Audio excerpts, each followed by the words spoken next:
À titre exceptionnel, ce point presse dématérialisé se concentrera aujourd'hui sur le point sur les opérations militaires françaises avec le colonel Pierre Godillère, porte-parole de l'état-major des armées.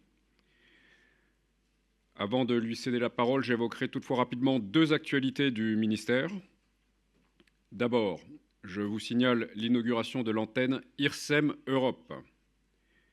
Créé en 2009, l'Institut de recherche stratégique de l'école militaire, l'IRSEM, est l'organisme de recherche stratégique du ministère des Armées, rattaché à la Direction générale des relations internationales et de la stratégie, la DGRIS. Le 22 février, l'Institut a inauguré son antenne IRSEM Europe, installée à Bruxelles, plaque tournante de la réflexion stratégique européenne. La création de cette antenne marque une nouvelle étape dans le développement des activités européennes et internationales de l'IRSEM, en lien notamment avec le réseau NESI, Network of European Strategic Studies, qui comprend désormais 17 partenaires européens.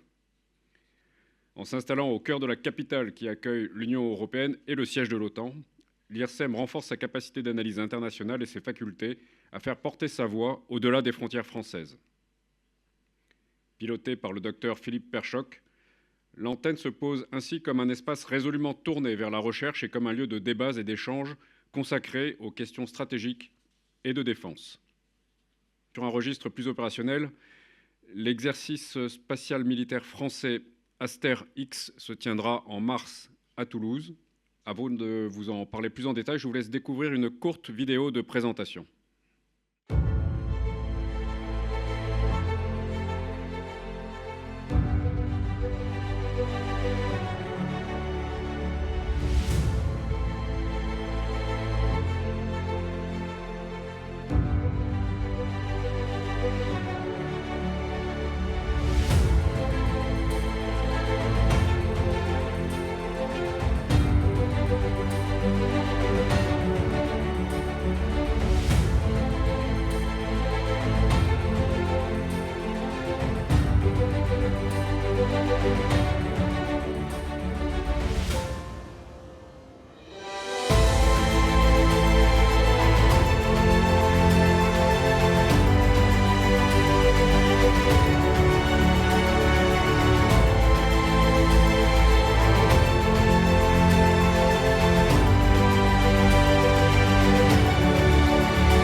En complément de ces images, je précise quelques éléments clés. La 4e édition de l'exercice Aster-X est organisée par le commandement de l'espace, le CDE. Elle se tiendra du 4 au 15 mars sur le site du Centre national d'études spatiales, le CNES, à Toulouse. Pendant cet exercice, les unités du CDE s'entraîneront aux opérations spatiales militaires. Aster-X se base sur un scénario fictif inspiré des menaces actuelles et futures, comme le brouillage, l'interception d'informations ou encore l'éblouissement de satellites. Les unités feront face à 23 événements spatiaux, soit 23 situations de crise à gérer en temps réel, pour s'entraîner à parer à toutes éventualités en matière cyber, par des actions de piratage, de guerre de la navigation en perturbant les signaux GPS, de guerre orbitale pour faire dévier un satellite de sa trajectoire, ou encore des enjeux de rétablissement des services spatiaux pour les opérations dans tous les milieux. Pour la première fois, on comptera également, parmi les 140 joueurs, 27 joueurs étrangers, totalement intégrés à la structure de commandement simulée, et notamment le nouveau centre d'excellence de l'OTAN. Le centre d'excellence spatiale de l'OTAN, accrédité lors du dernier sommet de l'Alliance Atlantique en 2023, est la référence en matière de formation et de doctrine pour les 31 pays membres de l'Alliance. Il est aujourd'hui colocalisé avec le CNES à Toulouse. Une journée dédiée à la presse sera organisée le jeudi 7 mars, de 13h30 à 17h30, et j'espère que vous serez nombreux à y participer. Je vais maintenant céder la parole au colonel Godillère pour le point sur les opérations en cours et je vous donne rendez-vous pour le prochain point presse qui se déroulera la semaine prochaine. Dans les médias, Pierre, la parole est à toi. On commence par la mer Baltique avec la frégate multimission Aquitaine en haut à gauche de la slide qui s'affiche et qui patrouille au sein du SNMG-1, Standing NATO Maritime Group 1. Et elle a fait escale à Copenhague du 18 au 22 février. Depuis, elle a repris sa patrouille en mer Baltique sous le contrôle opérationnel de l'OTAN au profit du maintien de la posture dissuasive et défensive de l'Alliance. En Lituanie, vous avez pu suivre au cours de la semaine les activités opérationnelles du détachement de Mirage 2000-5 qui y sont depuis décembre, donc qui tiennent l'alerte de police du ciel dans les cieux baltes et pour la police du ciel dans les cieux baltes. Tout au long de la semaine, je vous propose d'illustrer ceci avec une vidéo qui revient sur les différentes interceptions, dont une hier.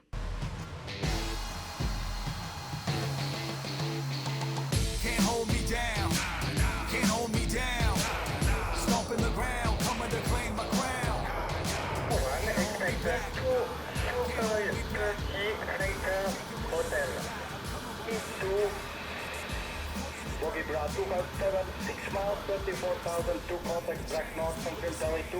Sharp as a 1. Papa line. Sharp as a 1. Never cage an animal. Tearing it up like Tyrannosaurus, bringing the pain, bringing the ruckus, feeling the rush, leaving the dust. Alors vous avez pu voir deux types d'interceptions différentes au cours de la même mission, au cours de du même déploiement. Une a eu lieu le 26 février, l'alerte a été déclenchée suite à la détection d'un avion russe. En l'occurrence, c'est le dernier avion que vous voyez là, un Ilyushin 20, avion à hélice, qui ne présentait pas de plan de vol et ne répondait pas à la radio.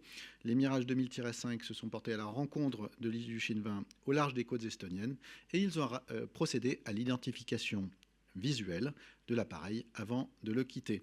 Et hier, comme je vous le disais, le 29 février matin, ce sont deux chasseurs Sukhoi 30 qui ont été identifiés visuellement dans le même procédé, même processus, au large des côtes lettonnes et accompagnés le long de l'espace aérien balte. Et dans l'après-midi, un nouvel Alpha Scramble a permis d'identifier et d'accompagner successivement un Ilyushin 20 Kut, le même que vous avez vu à l'écran, puis un Antonov 72, un avion de transport, au large des côtes lituaniennes, également en direction du nord.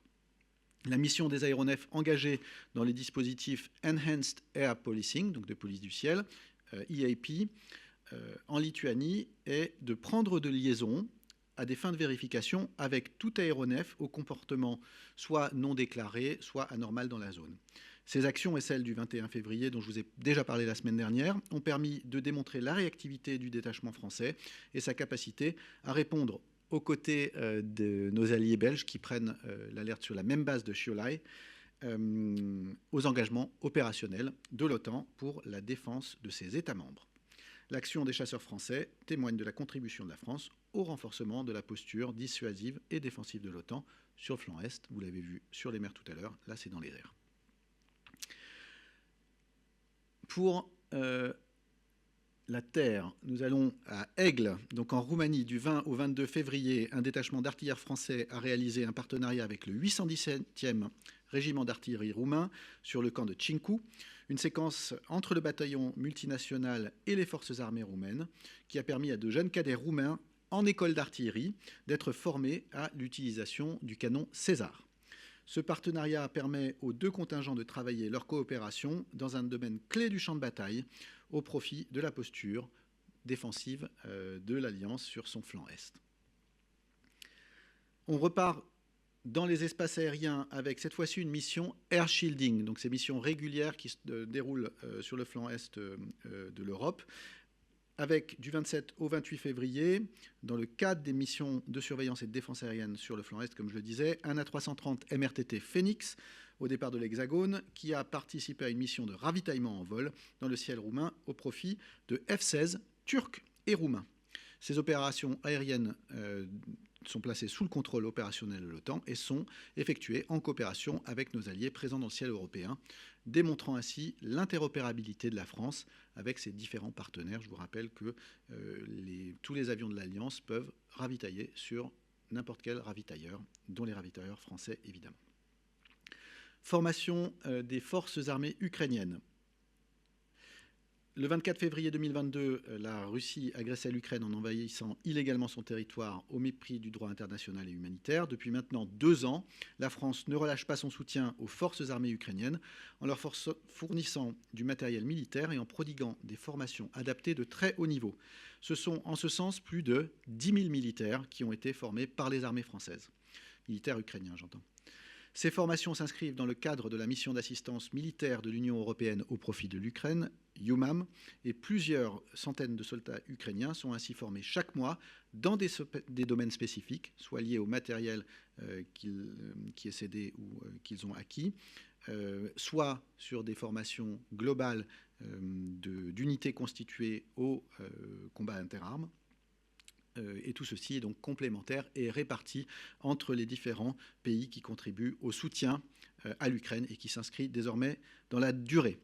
Je rappelle que ces formations que je viens brièvement de mentionner se concentrent sur 3 domaines: le combat interarmes, l'utilisation tactique, technique et logistique des matériels fournis par la France, missiles, canons César, défense solaire, etc., ainsi que des besoins spécifiques signalés par les forces armées ukrainiennes. À ce titre, et conformément aux annonces du président de la République, la France formera prochainement des pilotes de chasse ukrainiens. Il y a aussi des domaines spécifiques dans lesquels la France assure une codirection. C'est notamment le cas pour la coalition artillerie et les coalitions défense solaire et missiles moyenne et longue portée. Des coalitions qui visent à augmenter la réponse des pays européens et occidentaux à cette guerre d'agression pour structurer les forces armées ukrainiennes de demain. Un focus sur l'exercice Steadfast Defender 2024, qui est un exercice OTAN le plus important de ces 30 dernières années. Il rassemble 90 000 militaires de 31 nations alliées et de la Suède. Il a pour objectif d'illustrer la capacité de l'OTAN à déployer des forces de l'ensemble des pays de l'Alliance pour renforcer la défense du flanc est de l'Europe. L'action des armées françaises s'inscrit dans le cadre opérationnel stratégique défini par l'OTAN et commandé par SACEUR, donc le Supreme Allied Command Europe, et qui prend tout cet exercice évidemment sous son commandement. C'est un méta-exercice, comme nous le disons, c'est-à-dire que c'est un exercice qui s'organise entre le début de l'année 2024 jusqu'à l'été. Et dans ce cadre, la France est engagée avec ses alliés dans les différentes séquences, plus particulièrement dans les exercices Joint Warrior en mer du Nord, Nordic Response en mer Baltique, puis Dragon 24 en Pologne. À cet effet, la France déploie les moyens sur terre, dans les airs, sur et sous les mers, avec notamment la participation d'un SNA, sous-marin nucléaire d'attaque, et des bâtiments de surface de premier rang. Le déploiement de ces capacités de haut du spectre participe, là encore, à la posture dissuasive et défensive de l'OTAN. Nous avons mentionné la Roumanie tout à l'heure. La Roumanie aussi participera et organisera un exercice qui s'inscrira dans ce méta-exercice au courant du printemps, qui verront les effectifs français présents sur le sol roumain monter jusqu'au niveau brigade et revenir en France évidemment à la fin de cet exercice. En Atlantique Nord, un petit focus sur Joint Warrior justement, qui constitue la première phase de l'exercice Steadfast Defender. Elle s'est déroulée au sud de l'Angleterre et la frégate multimission Normandie a joué un rôle clé lors des nombreux exercices de coopération entre les pays alliés. Parmi ceux-ci, un exercice de défense antiaérienne, ce qu'on appelle un exercice ADEX, a notamment été joué, mettant en œuvre 2 puis 4 avions de chasse Rafale Marine qui ont d'abord joué les forces ennemies, puis dans un deuxième temps ont été intégrés et se sont répartis les rôles entre forces ennemies et forces de défense de la force navale déployée pour l'exercice. Le chasseur de mines tripartite Andromède rejoint quant à lui l'ensemble du groupe pour participer à la prochaine phase de Steadfast Defender, donc impliquant également un détachement d'avions de patrouille maritime Atlantique 2 qui seront déployés à Lossiemouth en Écosse. Et puis, comme je l'ai mentionné, un sous-marin nucléaire d'attaque est également en route pour rejoindre cette phase importante. Enfin, un détachement de fusiliers marins continue de contribuer à la protection à bord du bâtiment américain USS Gunston Hall. Et donc tout ceci rejoint les exercices que je vous ai mentionnés précédemment dans le cadre plus global de Steadfast Defender. En Pologne, je vais faire là aussi un détail sur l'exercice Dragon Warrior 24. Depuis le 15 février, un groupement tactique interarmes GTIA mécanisé français est déployé en Pologne au sein de la force alliée, déploiement qui s'est effectué par voie routière militaire, ferrée ou aérienne. Les militaires français sont placés sous le commandement tactique polonais et Dragon 24 se tient depuis depuis le 29 février jusqu'au 14 mars, en réunissant 20 000 soldats de 10 pays de l'OTAN et leurs 3 500 équipements et matériels. Le déploiement rapide et massif de nombreux équipements militaires à plusieurs milliers de kilomètres en Europe, y compris de matériel lourd comme des VBCI ou des chars Leclerc, souligne la capacité logistique de l'OTAN pour gagner en ordre et en sécurité l'acheminement rapide et cohérent de grandes unités alliées prêtes à l'engagement pour la défense collective de l'OTAN. Changement de théâtre d'opération. Au Proche et Moyen-Orient, le dispositif français poursuit sa mission de sécurisation et d'appréciation autonome de la situation en mer Rouge, de la mer Rouge jusqu'au détroit d'Ormuz. Il contribue ainsi au continuum de sûreté maritime dans la zone et au maintien de la liberté de navigation. Les frégates françaises et européennes ont notamment mené des accompagnements au profit des navires de commerce en transit. Ces actions contribuent à la sûreté maritime et participent à la défense de la liberté de navigation, objectif de l'opération EUNAVFOR Aspides, lancée le 19 février par l'Union européenne sous commandement grec. En Irak, à la demande des forces armées irakiennes et dans le but de renforcer les compétences de lutte contre le terrorisme en milieu désertique, les armées françaises participent à la formation des bataillons du désert irakiens. Depuis le 25 octobre 2023, un détachement de partenariat militaire opérationnel est arrivé en Irak à cet effet. Ce DPMO est constitué de près de 100 militaires français avec des compétences spécifiques, infanterie, génie, artillerie. Et ce DPMO a achevé ce jeudi la formation du premier des 5 bataillons irakiens qui sont prévus. Ce partenariat militaire opérationnel s'inscrit dans le cadre de la coopération bilatérale entre la France et l'Irak, renouvelé en janvier 2023 avec un partenariat stratégique.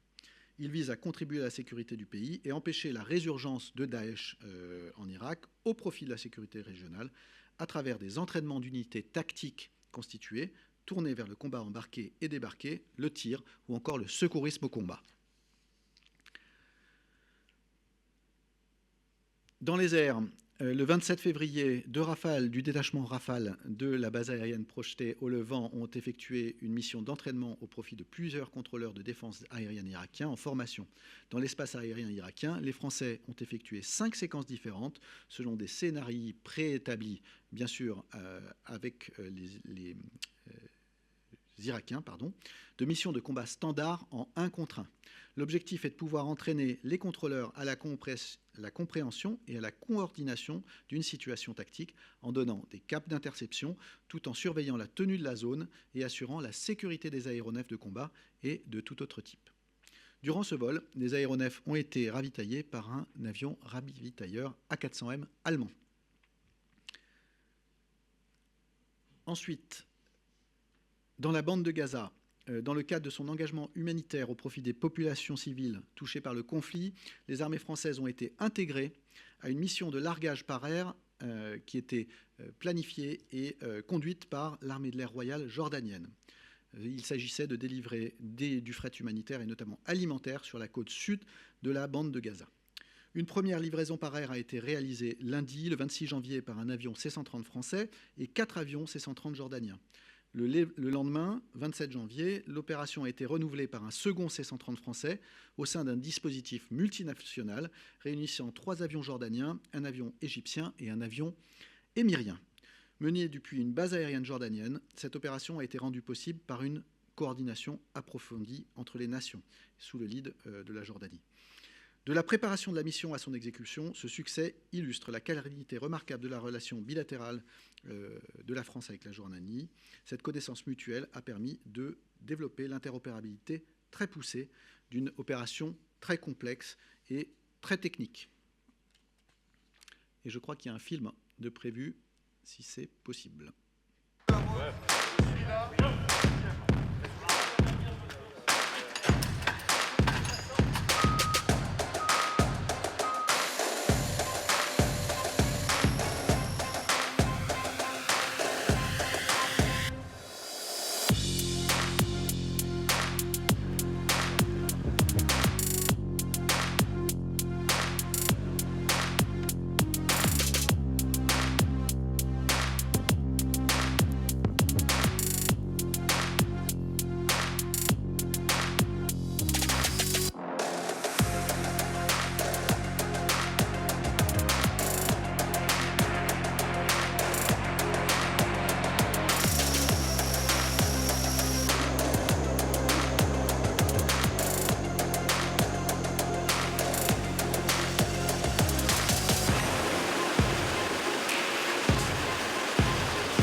À l'autre bout du monde, en Indo-Pacifique, dans sa mission de soutien logistique en Arctique, voilà, le patrouilleur polaire, l'Astrolabe, a effectué sa 4e rotation et a atteint la station Dumont-d'Urville.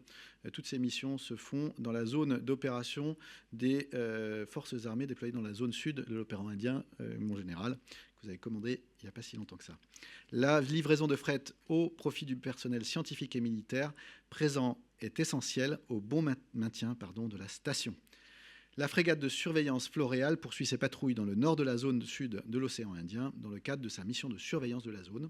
Et depuis le 19 février, le 2e RPIMA, régiment de parachutistes d'infanterie de marine, réalise un détachement d'instruction opérationnelle au profit du partenaire mauricien de la SMF, la Special Mobile Force, et des gardes-côtes. Le 2e RPIMA transmet ses savoir-faire techniques en termes de tir de combat et de techniques d'intervention opérationnelle rapprochées au profit du partenaire. Pour les forces armées en Nouvelle-Calédonie, le 23 février, le patrouilleur outre-mer, le POM Auguste Benebig, a appareillé de Nouméa pour débuter sa patrouille en direction de l'Australie. Depuis le 25 février, le BSAOM, le bâtiment de soutien et d'assistance outre-mer d'Entrecasteaux, a pris le large pour rejoindre Suva aux îles Fidji afin d'y faire escale.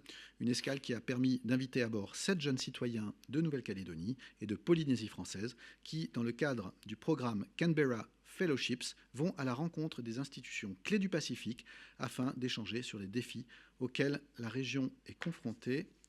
J'ai presque terminé pour le bout du monde. Les forces armées en Guyane, alors là on revient évidemment au centre. Du 11 au 28 février, un Falcon 50 de la Marine nationale a effectué des vols de surveillance maritime dans la zone économique exclusive française en Guyane. Grâce à sa capacité d'élongation et ses capteurs, les 52 heures de vol du Falcon 50 ont permis d'avoir une vision de la situation maritime dans toute la zone dans la ZEE, la zone économique exclusive, d'appuyer les opérations en mer et, in fine, de renforcer notre souveraineté sur les territoires. Et j'en ai terminé.